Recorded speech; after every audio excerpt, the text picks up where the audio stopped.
Praise the Lord. கர்த்தருடைய பரிசுத்த நாமம் உயர்த்தப்படுவதாக. இந்த நாளில் தியானத்திற்கென்று 1 கொரிந்தியர் 15ஆம் அதிகாரம் 34ஆம் வசனம். நீங்கள் பாவம் செய்யாமல் நீதி கேட்க விழித்துக் கொண்டு தெளிந்தவர்களாயிருங்கள். சிலர் தேவனை பற்றி அறிவில்லாதிருக்கிறார்களே, உங்களுக்கு வெட்கம் உண்டாக இதை சொல்லுகிறேன். பவுல் அப்போஸ்தலன் இப்படி சொல்லுகிறார், நீங்கள் பாவம் செய்யாமல் நீதிக்கு ஏற்க விழித்துக் கொண்டு தெளிந்தவர்களா இருங்கள். சிலர் தேவனை பற்றி அறிவில்லாதிருக்கிறார்களே, உங்களுக்கு வெட்கம் உண்டாக இதை சொல்லுகிறேன். கவனிங்க, நாம பாவம் செய்யாம நீதிக்கு ஏற்ற மாதிரி இருக்கணுமா? பாவம் செய்யலைனாலே இருப்போம், நம்ம நீதிக்கு ஏற்ற மாதிரி இருப்போம். நம்ம பாவம் செய்யாம விழித்து கொண்டு இருக்கணுமா? நாம பாவம் செய்யாம தெளிந்தவர்களா இருக்கணுமா? நல்லா கவனிங்க, நாம பாவம் செய்யாமல் நீதிக்கு ஏற்ற மாதிரி இருக்க வேண்டும். நாம் பாவம் செய்யாமல் விழித்து கொண்டு இருக்க வேண்டும். நாம் பாவம் செய்யாமல் தெளிந்தவர்களா இருக்க வேண்டும். பாவம் செய்கிறவன் ஜெபிப்பதை நிறுத்துவான், ஜெபிப்பதை நிறுத்துபவன் பாவம் செய்வான்.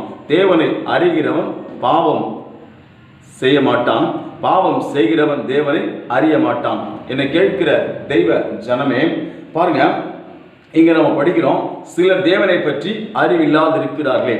தேவனை பற்றிய அறிவு அப்படின்னாலே நல்லா கவனிங்க, ஒருவன் தேவனை பற்றிய அறிவு உடையவனாக இருப்பான்னு சொன்னா அவன் பாவம் செய்யறவனா இருக்க மாட்டான், அவன் நீதிக்கு ஏற்க வாழ்கிறவனா இருப்பான். ஒருவன் தேவனை பற்றிய அறிவை உடையவனாக இருப்பான்னு சொன்னா அவன் பாவம் செய்ய மாட்டான், அவன் விழித்து கொண்டிருப்பான். ஒருவன் தேவனை பற்றிய அறிவு உள்ளவனா இருப்பான்னு சொன்னா அவன் பாவம் செய்ய மாட்டான், அவன் தெளிந்தவனா இருப்பான். நன்றா கவனிங்கள் பிரியமான தேவச்சனமே, தேவனை பற்றிய அறிவு அதுதான். தேவனை பற்றி ஒரு அறியும் போதே அவன் பாவத்தை வெறுப்பான். பாவம் செய்யாம அவன் நீதிக்கு ஏற்ற மாதிரி வாழ விரும்புவான். அவன் பாவம் செய்யாம விழித்துக் கொண்டிருக்க விரும்புவான். அவன் பாவம் செய்யாம தெளிந்தவனா இருக்க விரும்புவான். இப்படி நீதிக்கு ஏற்க விழித்துக் கொண்டு தெளிந்தவங்களா யார் காணப்படுகிறார்களோ பிரியமான தேவச்சனமே, அவர்கள் தேவனை பற்றிய அறிவை உடையவர்கள். பாருங்க, அங்க பார்க்கிறோம், உங்களுக்கு வெட்கம் உண்டாக இதை சொல்லுகிறேன். அப்போ தேவனை பற்றிய அறிவு யாருக்கு இருக்கோ அவங்களுக்கு வெட்கம் உண்டாகாது, வெட்கப்பட்டு போற மாதிரி வாழ்க்கை மாறாது. யார் தேவனை பற்றி அறிவில்லாத இருக்கிறாங்களோ அவங்க வாழ்க்கையில வெட்கம் உண்டாகலாம், அவங்க வெட்கப்படுற மாதிரி காரியங்கள் நடக்கலாம். என்னை கேட்கிற தேவஜனமே, நான் சொல்லுவேன், நாம தேவனை பற்றிய அறிவோடு வாழும்போது நம் ஜீவியத்தில் என்ன ஆசீர்வாதங்கள் கிடைக்கும் பாருங்க. 2 பேதுரு 1:3 சொல்லுகிறது. 2 பேதுரு 1:3 சொல்லுகிறது, தம்முடைய மகிமையினாலும் காருண்யத்தினாலும் நம்மை அழைத்தவரை அறிகிற அறிவினாலே ஜீவனுக்கும் தேவபக்திக்கும் வேண்டிய யாவற்றையும் அவருடைய திவ்ய வல்லமையான நமக்கு தந்தருளது மண்டி. அப்ப பாருங்க, நம்ம அவர் அறியும் போது நமக்கு என்ன கிடைக்குதா? நமக்கு ஜீவனுக்கும் தேவபக்திக்கும் வேண்டிய எல்லாம் அவர் தந்துடுறாராம், அவர் வல்லமை நமக்கு தரலாம். அது மாத்திரமல்ல, 2 பேதுரு 2:20 பாருங்க. 2 பேதுரு 2:20 சொல்லுது, கர்த்தரும் இரட்சகருமாய் இருக்கிற இயேசு கிறிஸ்துவை அறிகிற அறிவினாலே உலகத்தின் அசுத்தங்களுக்கு தப்பின நீங்கள். அப்படி வாசிக்கிறோம். அப்ப பாருங்க, ஆண்டவரை அறியும் போது உலகத்தின் அசுத்தங்களுக்கு நம்ம தப்பிடுறோம். அது மாத்திரமல்ல, யோவான் சுவிசேஷம் 17ஆம் அதிகாரம் அதுல 3ஆம் வசனம் நீங்க பாத்தீங்கன்னா அங்க இருக்கும். யோவான் சுவிசேஷம் 17ஆம் அதிகாரம் அதுல 3ஆம் வசனம் நீங்க பாத்தீங்கன்னா அங்க இப்படி சொல்லப்பட்டிருக்கு, ஒன்றான மெய்த்தேவனாகிய உம்மையும் நீர் அனுப்பினவராகிய இயேசு கிறிஸ்துவையும் அறிவதே நித்திய ஜீவன். அப்ப கவனிங்க, அப்ப நம்ம தேவனை கர்த்தரை அறியும் போது நமக்கு என்ன கிடைக்குது? இந்த ஜீவனுக்கு, இந்த உலகத்தில் நம்ம இந்த பக்தியோடு வாழ்வதற்கும் ஜீவனம் முழுவதற்கும் தேவையான எல்லாவற்றையும் தேவன் தருகிறார். அது மாத்திரமல்ல, இந்த உலகத்தின் கேட்டுக்கு நம்ம இந்த உலகம் கேட்டுக்குள்ள போனா நீ கேட்டுக்குள் போகாதபடி கேட்டுக்கு உன்னை தப்பு வைக்கிறார். அது மாத்திரமல்ல, ஒரு நித்திய ஜீவனை தருகிறார். பாருங்க, இப்படி நம்ம பெற்றுக்கொள்ளும் போது நாம் வெட்கப்பட்டு போவதில்லை, நாம் வெட்கம் அடைவதில்லை. இதுதான் தேவனை பற்றிய அறிவு. நான் தேவனை அறிந்திருக்கிறேன் என்று சொல்லியும் ஒரு மனுஷன் நீதிக்கு ஏற்ற மாதிரி வாழலன்னு சொன்னா அவன் தேவனை அறியல. ஒருவன் தேவனை அறிந்திருக்கு சொல்லியும் விழிப்பா இல்லைன்னா அவன் தேவனை அறியல. ஒருவன் தேவனை அறிந்திருக்கு சொல்லி அவன் தெளிந்தவனா இல்லைன்னு சொன்னா அவன் தேவனை அறியல. என்னை கேட்கிற தெய்வ ஜனமே, நான் தேவனை அறிந்திருக்கிறேன், வானத்தை பூமி படைத்த கர்த்தரை அறிந்திருக்கிறேன், இயேசு கிறிஸ்துவை அறிந்திருக்கிறேன், இயேசு கிறிஸ்துவின் நாமத்தில் ரட்சிக்கப்பட்டிருக்கிறேன், இயேசு கிறிஸ்து நாமத்திலே ஞானஸ்தானம் பெற்றிருக்கிறேன், இயேசு கிறிஸ்துவால் பரிசுத்த பெற்று என்று சொல்வீர்கள் என்று சொன்னால், நன்றாய் கவனிகள், இந்த அறிவு உண்மையிலே உங்களுக்கு இருக்கும் என்று சொன்னால் நீங்கள் நீதிக்கு ஏற்க வாழ்வீர்கள், நீங்கள் விழித்துக் கொண்டிருப்பீர்கள், நீங்கள் தெளிந்தவர்களாக இருப்பீர்கள். இதைத்தான் வேதம் சொல்கிறது.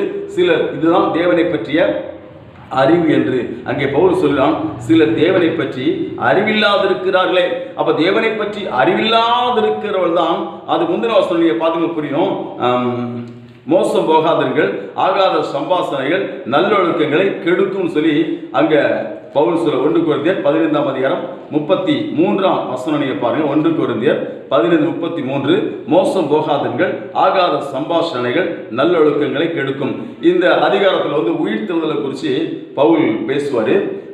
உயிர்த்தெழுதல் அவங்க சந்தேகப்படுவாங்க. நான் நினைக்கிறேன் யாரோ பேசின பேச்செல்லாம் கேட்டுட்டு பவுல் பேசுனது அவங்க மறந்து பேசுவாங்களா இருக்கும். இன்னைக்கு நான் சொல்லுவேன், யூடியூப்ல போயிட்டு கண்ட மெசேஜ்லாம் கேட்டு ஏதோ உபதேசத்தை படிச்சுட்டு சிலர் என்ன செய்வாங்க, தெளிவில்லாமல் இருப்பாங்க, சிலர் விழிப்பு இல்லாமல் இருப்பாங்க, சிலர் நீதிக்கு ஏற்க வாழாமல் இருப்பாங்க. அப்படி இல்லாமல் சத்தியத்தை கை கொண்டு நீதியா ஜீவிக்க நம்ம எப்பவுமே விரும்பணும். நாம் சத்தியத்தை கை கொண்டு விழிப்பாக இருக்க விரும்பணும். சத்தியத்தை கை கொண்டு தெளிந்தவர்களாய் காணப்பட வேண்டும். அப்போ அந்த பவுல் பிரசங்கித்த அந்த பிரசங்கத்துக்கு விரோதமாய் அவங்க ஏதோ கேட்டிருக்கலாம். அதை கேட்டுக்கிட்டு அதை பத்தியே சம்பாஷணை பண்ணிருக்கலாம். அங்க பவுல் சொல்றான், மோசம் போகாதிருங்கள். அங்க பவுல் சொல்ற பாருங்க, உங்களுக்கு வெட்கம் உண்டாக இதை நான் சொல்லு. அப்போ இது வெட்கக்கேடான ஒரு காரியம். தேவனை பற்றிய அறிவு என்பது வெட்கக்கேடான காரியம் அல்ல. தேவனை பற்றிய அறிவு என்பது நாம் வெட்கப்பட்டு போகாதிருக்கிற காரியம். நாம் வெட்கப்பட்டு போவதே கிடையாது. ஆனால் தேவனை பற்றி அறிவில்லாதிருந்தால் வெட்கப்பட்டு போவோம். முந்தின வசனம் சொல்லுது, மோசம் போகாதிருங்கள். அப்ப தேவனை பற்றி அறிவில்லாதிருக்கிற ஜனங்கள், அந்த விசுவாசிகள் மோசம் போக முடியுமா? மோசம் போகாதிருங்கள், ஆகாத சம்பாஷணைகள் நல்லொழுக்கங்களை கெடுக்கும் என்று வாசிக்கிறோம். அப்போ நாம நல்ல ஒழுக்கங்களை கெடுக்காத காரியங்களை செய்ய நம்ம என்ன பண்ணணும்? நாம பாவம் செய்யாமல் நீதிக்கு ஏற்க விழித்துக் கொண்டிருக்கணும். நாம் பாவம் செய்யாமல் நீதிக்கு ஏற்க நம்ம வாழணும், தெளிந்தவளா இருக்கணும். நம்ம முதல்ல சொல்லியா, பாவம் செய்யாம நீதிக்கு ஏற்றவளா இருக்கணும், பாவம் செய்யாம விழித்துக் கொண்டிருக்கணும், பாவம் செய்யாம தெளிந்தவளா இருக்கணும். இதுதான் தேவனை பற்றிய அறிவு. ஒரு தேவனை பற்றி அறியும் போது அவன் இப்படிதான் அவன் ஜீவியம் மாறுமே பிரியமானவர்களே. அப்படி மாறும்போது அவன் மோசம் போவதில்லை, அவன் வெட்கப்பட்டு போவதில்லை. ரோமர் 10:11 சொல்லுகிற பிரகாரம் அவரை விசுவாசிக்கிறவன் எவனோ அவன் வெட்கப்பட்டு போவதில்லை. இந்த நாளிலே நான் உங்களை இந்த வார்த்தையை சொல்லி ஆசீர்வதிக்கிறேன். நிச்சயமாக நான் சொல்லுவேன், நீங்கள் வெட்கப்பட்டு போவதில்லை. நீங்கள் தேவனை பற்றி அறிவோடு இந்த நாளில் ஜீவிக்க உங்களை ஒப்புக் கொடுப்பீர்களாக. ஆகாத சம்பாஷணைகள் வேண்டாம். தேவனை பற்றி அறிவோடு ஜீவிக்க நீங்கள் எப்போதும் வாழ தங்களை அர்ப்பணிப்பீர்களாக. இந்த நாளில் நாம் தேவசனத்தில் ஒப்புக் கொடுக்கலாம், நாம் ஜெபிக்கலாம். மகா பரிசுத்தமும் கிருபையும் இரக்கமுள்ள எங்கள் பிதாவே, உங்களுக்கு ஸ்தோத்திரமாப்பா.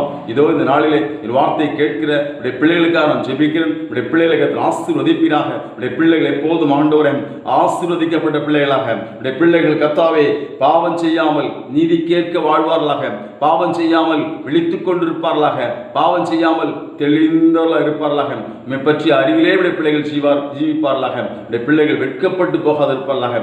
தேவன் ஆசீர்வதிப்பீராக. உடைய நாமத்துக்கு மாத்திரம் மகிமை உண்டாவதாக. இயேசு கிறிஸ்துவின் நல்ல நாமத்தில் பிதாவே, ஆமென்.